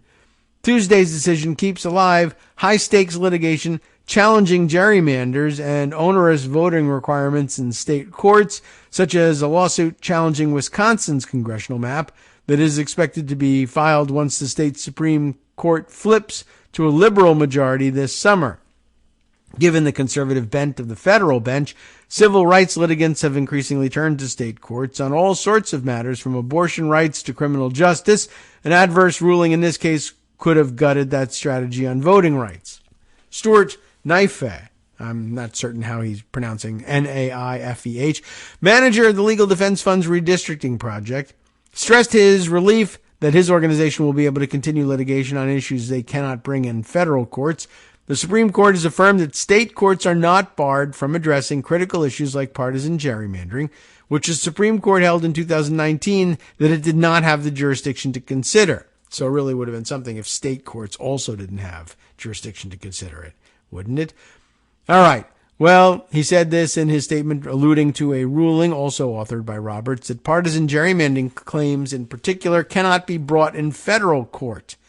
He added, by rejecting ISL theory, the Supreme Court has set an important precedent that state courts retain the authority to prevent suppression and protect their citizens from disenfranchisement. Still, Tuesday's ruling came with a caveat whose full ramifications may not be known until 2024, if not later. The 5th section of Roberts' opinion stresses that the authority of state courts is not unlimited when it comes to regulating federal elections, and that the U.S. Supreme Court has an obligation to intervene to ensure that state courts do not transgress the ordinary bounds of judicial review. This language is vague as to how the justices will test this criteria and when they might intervene, but in a break with usual practice, it hints that they may be more aggressive going forward in policing how state courts interpret their own state's laws and constitutions. So writing a path back in for at least the Supreme Court, if not the rest of the federal courts. In light of the rights dominance of the federal bench, this caveat could end up undermining state courts as a fruitful alternative for voting rights litigation after all. And with the 2024 presidential election just around the corner, it is also creating new uncertainty for future elections cases. One election law expert labeled it a potential time bomb. The independent state legislature doctrine arose for the first time in recent memory in the litigation over the 2000 presidential election, but the doctrine's visibility in conservative legal circles grew as state courts asserted a greater role in combating partisan gerrymandering, as well as in the aftermath of the 2020 election. In late 2020, Several GOP-led states asked the U.S. Supreme Court to block the certification of some states' election results to help Donald Trump overturn his loss to Joe Biden. They argued that changes ordered by state courts in places like Pennsylvania, for example, had violated the U.S. Constitution because the authority to order those changes should have been reserved for lawmakers. This legal effort failed, but some conservatives remained intent on further testing the doctrine. When the North Carolina Supreme Court in 2022 struck down a congressional map approved by the state legislature as an illegal gerrymander, state Republicans invoked the independent state legislature theory and appealed to the U.S. Supreme Court. Voting rights advocates grew alarmed when it agreed to hear the case. The federal court heard Moore v. Harper in December, just weeks after control of the North Carolina's Supreme Court flipped from a liberal to conservative majority in the midterms, and the new court in early 2023 overturned the earlier ruling striking down the state's congressional map. Some court observers thought that the U.S. Supreme Court may use this as an opportunity to declare the case moot, deferring the showdown over the independent state legislature theory to a future date. But the 6-3 majority determined that the case wasn't moot and proceeded to rule on the merits. Writing for the majority, Roberts pointed to a long string of precedents in which the U.S. Supreme Court has held that state legislatures' power under the Elections Clause isn't absolute. In the past century, Roberts detailed, the court has greenlit many instances in which the rules of federal elections have been set by actors other than state lawmakers. Those include voters using ballot initiatives to reject a redistricting proposal, a governor vetoing a map, and independent redistricting commissions drawing new congressional lines. Roberts' defense of independent redistricting commissions is especially striking since he wrote a vocal dissent in the 2015 case that tested their constitutionality.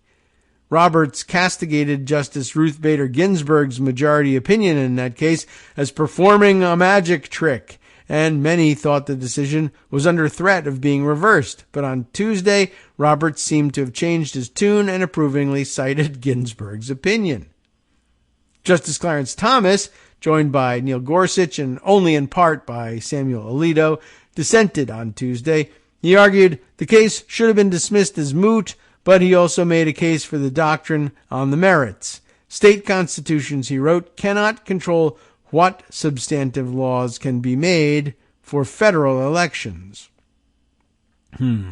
Okay. Despite North Carolina Republicans' failure to get their arguments upheld, Tuesday's ruling brings no relief to the original plaintiffs who had challenged the GOP's gerrymander. The new Republican majority on that state's Supreme Court has given lawmakers there virtual carte blanche in how they redraw maps, and the GOP is now widely expected to adopt a brutal gerrymander that could give them as many as 4 new congressional seats in 2024. Moreover, many voting rights lawyers and election law experts are now expressing nervousness about Part 5 of Roberts' opinion. That's the section that defies the typical deference that federal courts have shown to state court decisions that are grounded on that state's own statutes and constitution. It carves out an exception to that general practice when it comes to federal election cases. It's not total nonsense. The U.S. Supreme Court can always receive appeals of state Supreme Court decisions, but its typical practice is not to review the validity of rulings that are focused on state texts. Moore v. Harper tweaks that approach, citing the unusual opinion overruling the Florida Supreme Court in Bush v. Gore. And this is the first time ever that a majority opinion has cited that case. Remember, it was never supposed to be precedent. Roberts' majority opinion hints that his court will keep a more watchful eye on state judges. The Chief Justice nods towards a soft version of the independent state legislature theory. State courts may not transgress the ordinary bounds of judicial review, such that they arrogate to themselves the power vested in state legislatures to regulate federal elections, he writes. Oh, okay, we won't. The Elections Clause expressly vests power to carry out its provisions in the legislature of each state, a deliberate choice that this court must respect. Well, in what instances? Given the number that you have accepted for other purposes, I don't know. In practice, there is no way of fully anticipating what this means for future decisions and whether the U.S. Supreme Court will step in only for extraordinarily rare cases or more frequently until those cases arise. The court makes clear that it is not providing any standard at all, even an attempt at a standard as to what this means concretely. Rick Pildes, a professor at NYU School of Law, wrote on Tuesday. The concern is that this ruling may give the conservative majority of the U.S. Supreme Court more room to second-guess the state Supreme Courts, and that this will be tested in the cases that are bound to arise in the midst of the crucible of the upcoming presidential election. Okay, almost certainly true. Moore v. Harper, writes Rick Hasen at UCLA Law School, is going to potentially allow for a second bite at the apple in cases involving the outcome of presidential elections. Still, the Supreme Court rejected voting rights organizations' worst fears, and these groups largely celebrated Tuesday's ruling. This was their second victory in court this month after a decision earlier that salvaged what was left of the Voting Rights Act. Okay, so, well, we got a germ of what might be to come, but a little esoteric.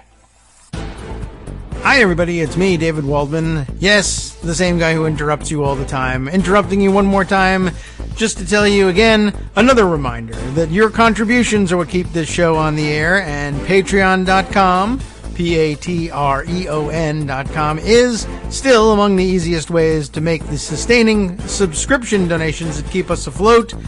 Are you ready for the pep talk about how our Patreon campaign is still going strong and growing? Well, too bad.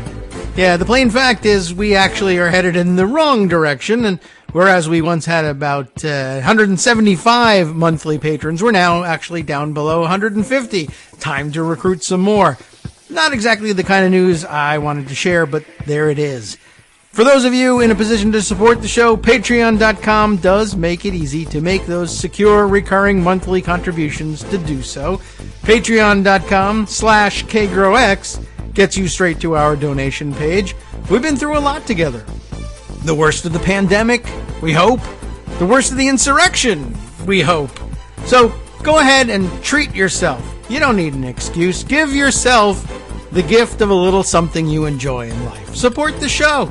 And of course, if you happen to prefer using PayPal or even the Square Cash app, we're up and running on those options too. So thanks again, everyone, for all your support. We couldn't, or at least shouldn't, do it without you. Hope you'll be on board soon too. Thanks for all your support.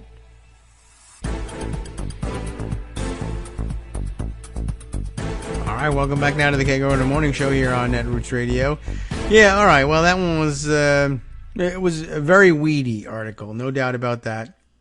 We'll have to keep an eye on things, and we'll do some more reading just to try to digest some other views of where election law might really change as a result of the weird way that they disposed of this case. It's not the weird way that they disposed of the case, but the doors that they left open here. And I'm a little curious to see how that goes down. Now, there's not much reporting yet about the affirmative action case and what it means, but it is, I mean, it does raise some interesting questions. The quickie hit from the Hill, just noting Supreme Court hands down blow to college affirmative action. It's interesting, sort of in light of what we've been discussing about this and the other cases that they're handling concurrently. The Supreme Court, of course, severely limited the use of race as a factor in college admissions, upending decades of affirmative action programs that U.S. institutions have used to select students from their applicant pools. The court's 6 conservative justices invalidated Harvard's and UNC's admission schemes by ruling that they did not comply with the 14th Amendment's guarantee of equal protection, which is an interesting thing. You know, that's why I was asking questions about whether they were public or private institutions. Like, I understood the grounding of complaining that state-funded institutions and state entities like the University of North Carolina might be compelled under the 14th Amendment not to, I guess, and I don't know how far they're going, but not to consider race at all, or just not to consider it in the way that they've been considering it for their admissions, because they were responsible as a state for implementing and honoring the terms of the 14th Amendment. But it's not entirely clear to me how Harvard is liable under the 14th Amendment. As we constantly remind people on First Amendment cases, private individuals or entities either restricting speech outright or simply suggesting that speech ought to be restricted is not the same thing as government interference to restrict speech. And by the same token, you might wonder why a private institution has any particular obligations under the 14th Amendment. So I'm not certain how conservatives address that, quite honestly. But and it'll be really interesting to watch conservatives who say, yes, the private institution of Harvard University can be directed to comply with the 14th Amendment for various reasons. But, for instance, web designers who are currently pressing their case, and the Supreme Court is expected to come down with this decision today or tomorrow about the idea, why wouldn't you, if you can do it to Harvard University, why not a web designer, and say, yeah, the 14th Amendment's Equal Protection Clause requires you to provide the same services regardless of, if not race, sexual orientation or gender orientation. So I don't know, but I guess it doesn't have to make sense. They merely have to be willing to put their names to a decision that mandates it. It doesn't have to make any logical sense. All right, so I'm keeping an eye on that, and maybe by tomorrow there will be some well-considered digestion of this case, plus who knows how many more that might come out in between now and then. So for whatever reason, the Pocket collection is very heavy on the esoterica, as I call it. There's a lot of different directions we can go. Something I mentioned, and I think I might have mentioned it during the break, one of the breaks to Greg, just that there were weird swirling rumors about things happening in Russia. There was, and I don't think I put anything away about this aspect of the story specifically, but there was word that there was at least one high-ranking member of the Russian military who had some sort of advanced knowledge of Prigozhin's plans in his mini revolt there. And not only that he was aware of it, but that he's aware of it and has now gone missing, which seems like an odd combination of circumstances. The Daily Beast had a short hit on this yesterday. We'll see if it's expanded any. Rumors swirl as Russian general who knew of Prigozhin's, it got the pop-up in the way here. We'll have to use the pocket version. Who knew of Prigozhin's mutiny goes missing. Fascinating. And let me see if we have the author right here. Sometimes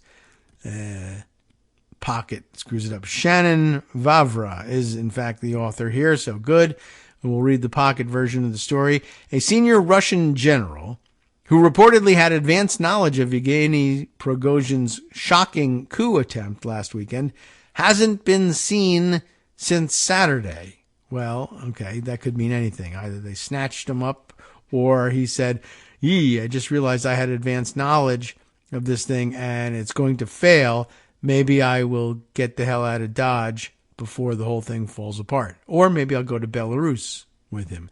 Anyway, that, according to reports circulating Wednesday, that the alleged turncoat had been thrown in a Moscow prison.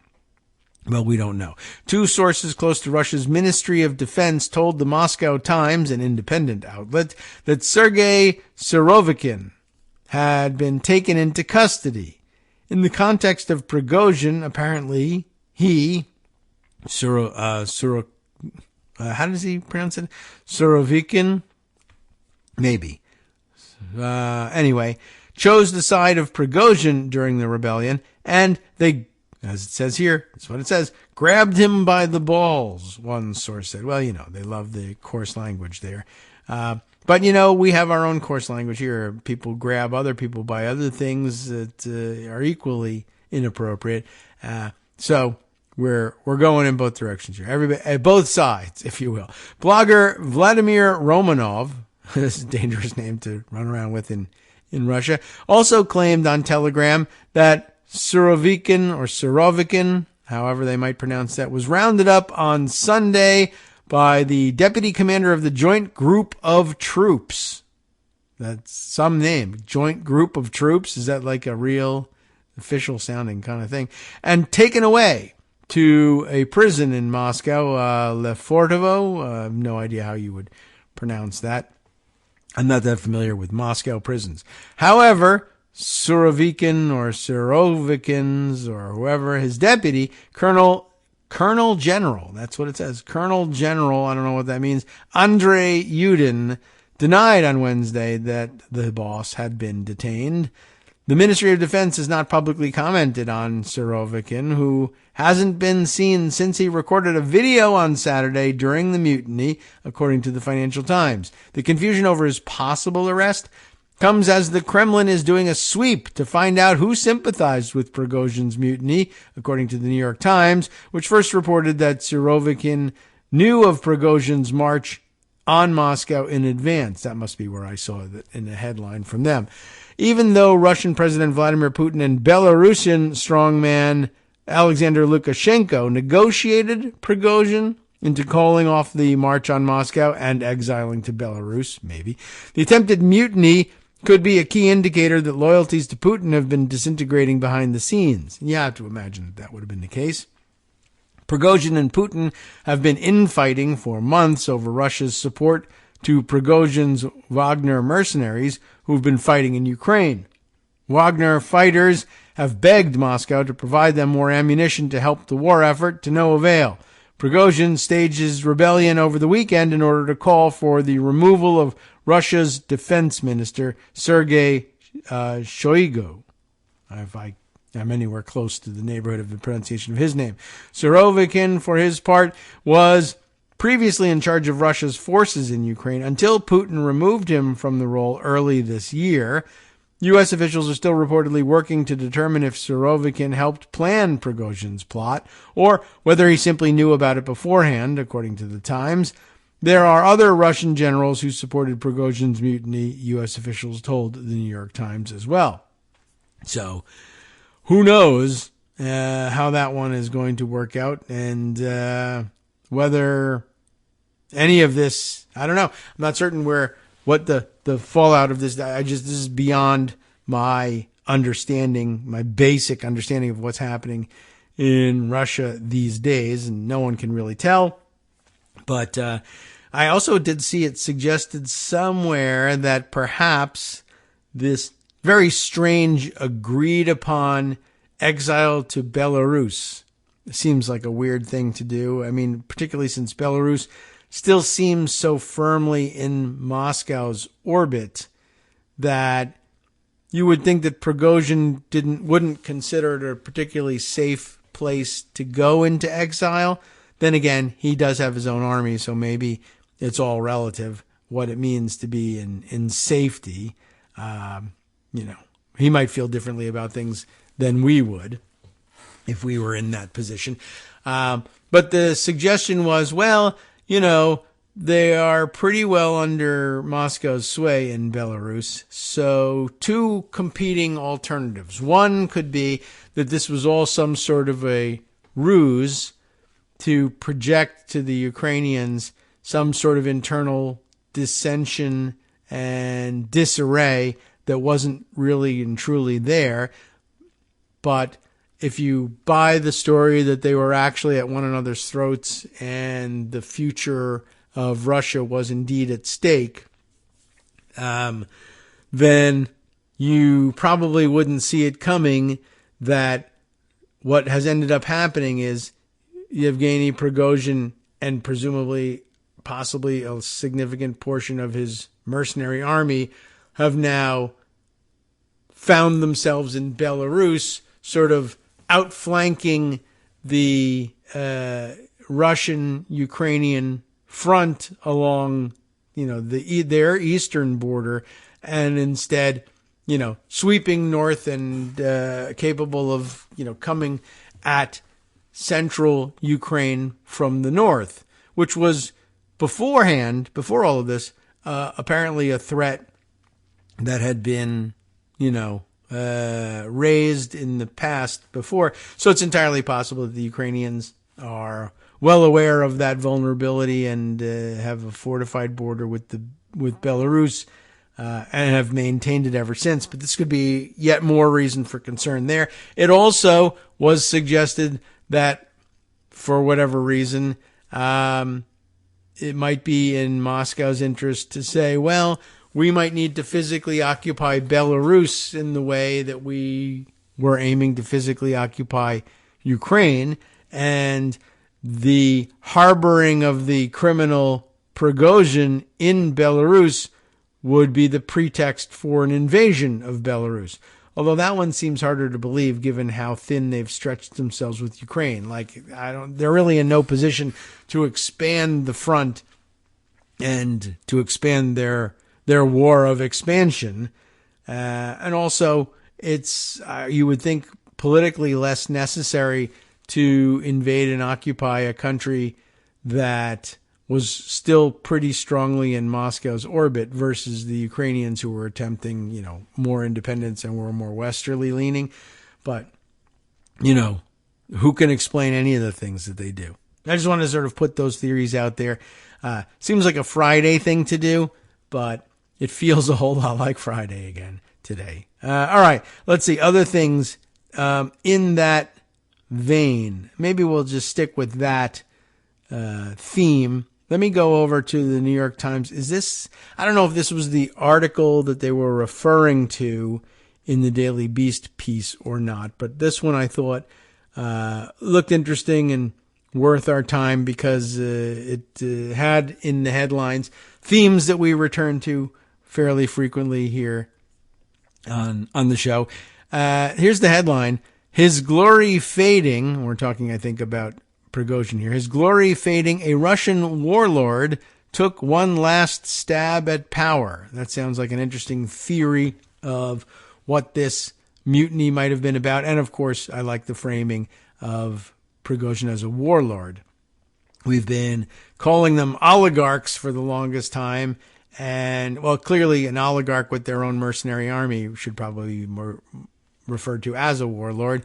And you ought to understand him that way. Whatever the Wagner uprising says about Vladimir Putin's hold on the Kremlin, it's also the story of a mercurial mercenary leader's growing desperation. That's the theory in this story by Paul Son and Anatoly Kurmanev. For both writing for the New York Times. Well before Prigozhin seized a major Russian military hub and ordered an armed march on Moscow, posing a startling and dramatic threat to President Putin, the caterer-turned-mercenary boss, was losing his own personal war. Prigozhin's private army had been sidelined. His lucrative government catering contracts had come under threat. The commander he most admired in the Russian military had been removed as the top general overseeing Ukraine. I think that's who we were talking about before in the last article there, whose name I've already forgotten. And he had lost the most vital recruiting source for fighters, Russia's prisons. Then, on June 13th, his only hope for a last-minute intervention to spare him the bitter defeat in his long-running power struggle with Defense Minister Sergei Shoigu was dashed.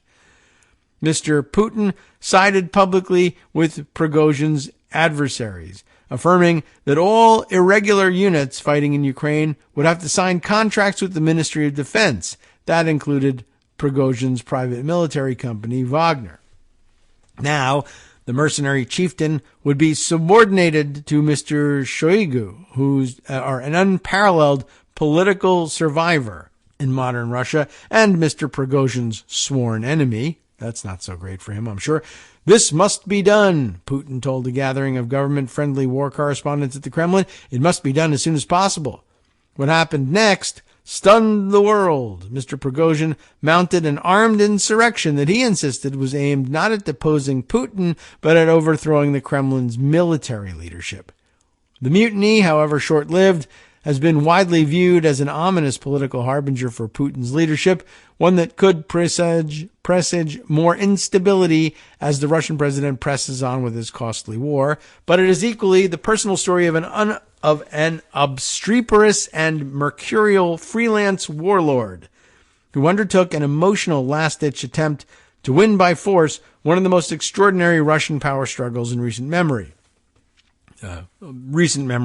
We don't openly settle these things with by force, but for most of human history, we actually did. So, it's a little unusual for modern history. Many powerful Russian figures have come out on the losing end of factional battles during Putin's 23 years as Russia's leader, ultimately receding into exile, prison, or anonymity, or death, obviously. But with his rebellion over the weekend, Prigozhin chose a different path, allowing his anguish and anger to play out for the world to see as he took actions uniquely available to someone with a national megaphone and a well-armed, aggrieved private army. Yeah, that's the difference. Prigozhin's rebellion wasn't a bid for power or an attempt to overtake the Kremlin. Tatiana Stanovaya, a senior fellow at the Carnegie Russia-Eurasia Center, wrote in an analysis of the events. It arose from a sense of desperation. Prigozhin was forced out of Ukraine and found himself unable to sustain Wagner the way he did before, while the state machinery was turning against him. To top it off, she added, Putin was ignoring him and publicly supporting his most dangerous adversaries. Prigozhin had built a sizable financial and military empire, but as his political defiance grew, the flow of money from the defense ministry and other government contracts was at risk of drying up. I mean, he must have anticipated that, right? And he chafed at the prospect of taking orders from people whom he considered incompetent. Still, when Putin denounced his actions on Saturday as treason, Prigozhin appeared to have been caught off guard somehow, unprepared to be a true revolutionary or continue a march on the Kremlin that he realized would almost certainly end in defeat, Ms. Stanovaya wrote. And so, when Prigozhin was offered a chance to end the crisis by withdrawing his forces, he took it. Prigozhin's mutiny was ultimately a desperate act of someone who was cornered, said Michael Kaufman, director of Russia studies at the Virginia-based research group CNA. His options were narrowing as his bitter dispute intensified. Over the years, with his connections to Putin and the Kremlin, Prigozhin was able to secure lucrative contracts to provide food for the Moscow school system and Russian military bases, amassing great wealth. At the same time, he engaged in foreign adventurism through Wagner that suited the Kremlin, advancing Moscow's aims and his own in the Middle East and Africa, where his fighters have been accused of indiscriminate killings and atrocities. Not surprising. He also shepherded the Internet Research Agency, the infamous St. Petersburg troll farm that interfered in the 2016 U.S. presidential election. Guys everywhere, right? So secretive was Prigozhin about his activities, that he long denied any association with Wagner and even sued Russian media outlets for reporting on his connections to the group. Wow. All that changed last year with the full-scale invasion of Ukraine. In September, Prigozhin went public for the first time as the man behind Wagner. Less than 2 weeks later, Putin appointed General Sergei Surovikin, that's the guy we were just discussing, to lead the war effort in Ukraine, a boon for the mercenary chief who had worked with the general in Syria. Yes, we keep overlooking their role in Syria. It's been a while since we discussed it. Prigozhin described the new leader as a legendary figure and the most capable commander in the Russian army. Prigozhin's own stature was growing too, as his fighters appeared to be making progress in the drawn-out battle for the Ukrainian city of Bakhmut, while the Russian military had little to show. Russian commentators lavished positive coverage upon the mercenary group, and a glass tower in St. Petersburg was rebranded Wagner Center. Recruitment posters for the outfit went up across the country. But by the beginning of this year, Prigozhin's adversaries in the Ministry of Defense began reasserting their power. In January, Putin appointed General, Valery V. Gerasimov to replace General Surovikin as the top commander of operations in Ukraine. Prigozhin frequently belittled General Gerasimov in his Telegram audio messages, implying that he was an office-bound official of the kind that smothers regular soldiers with bureaucracy. The enmity appears to date at least to Moscow's intervention in Syria's civil war, when Wagner and regular Russian soldiers sometimes clashed as they competed for resources and the spoils of war, according to the published memoirs of two Wagner veterans. Mr. Prigozhin himself went public about these tensions in Syria last year. In February, Mr. Prigozhin acknowledged that his access to Russian prisons to recruit had been cut off. The Defense Ministry would later begin recruiting prisoners there itself, adopting Prigozhin's tactic. Tension between Wagner and the Russian military, long alluded to by Russian military bloggers, exploded into the open. By the end of February, Prigozhin was publicly accusing Shoigu and General Gerasimov of treason, claiming that they were deliberately withholding ammunition and supplies from Wagner to destroy it. At the end of February, Putin tried to settle the feud by calling Prigozhin and Shoigu into a meeting, according to leaked intelligence documents. That was a very odd, unusual pronunciation, but okay, getting tired, I think. But the rivalry would only escalate. No longer able to recruit prisoners, Wagner was forced to increasingly rely on its limited supply of skilled veteran fighters to continue waging battle in Bakhmut, according to Ukrainian and Western officials. This does make a certain amount of sense, I think, as we continue to read on. Isolated from the Moscow power center, Prigozhin increasingly turned to his bully pulpit, social media. His messages also grew far more political as he began appealing directly to the Russian people. He began voicing criticisms that, in a country with a law against discrediting the armed forces, few others dared make. What had once been sharp-tongued trolling of the Russian brass over time turned into regular eruptions of bile. "You stinking beasts! What are you doing, you swine?" he said in one recording in late May. Wow. "Get off your asses, out of your offices, which you were given to protect this country." He went on to lambast the Russian defense leadership for sitting on their big asses smeared with expensive creams. What? Okay, sure. And to say the Russian people had every right to ask questions of them. He posted gruesome images of Wagner soldiers killed in action. He gave ultimatums about pulling his troops out of Bakhmut. He even took what was widely viewed as a swipe at Mr. Putin, without naming him, with a reference to a grandpa who might be a complete jackass. Kremlinologists were puzzled as to why Putin did not just sweep the Wagner chief aside or intervene and rein him in. Some analysts suggested that he favored competing factions operating underneath him, with none gaining too much power. Others wondered if the Russian leader had become too isolated to solve the problem, or simply did not have sufficient control. Prigozhin's forces captured Bakhmut at the end of May, and soon after departed the battlefield, accusing the Russian military of mining the road they used to leave, and briefly apprehending a Russian lieutenant colonel on the way out. That left Prigozhin newly vulnerable. Wagner was no longer needed to finish off a battle that had been played up by the Russian media. By June, his isolation became palpable. Prigozhin signaled a rift with the Ministry of Defense over his military catering contracts, which have helped fuel his wealth and influence for more than a decade. In a publicized letter to Mr. Shoigu, dated June 6th, Prigozhin said the food he had supplied to Russian military bases and institutions since 2006 had amounted to a total of 147 billion rubles, about $1.74 billion, a figure that is impossible to verify. Now, he complained, high-level people were trying to force him to accept companies associated with them as his suppliers. He also said a new system of loyal suppliers threatened his cost structure and could deliver a blow to his business reputation. His desperation seemed to be growing. On June 10th, one of Mr. Shoigu's deputies announced that all formations fighting outside the Russian military's formal ranks would need to sign a contract with the Russian Defense Ministry by July 1st. Prigozhin initially refused, but then Putin backed Shoigu's plan.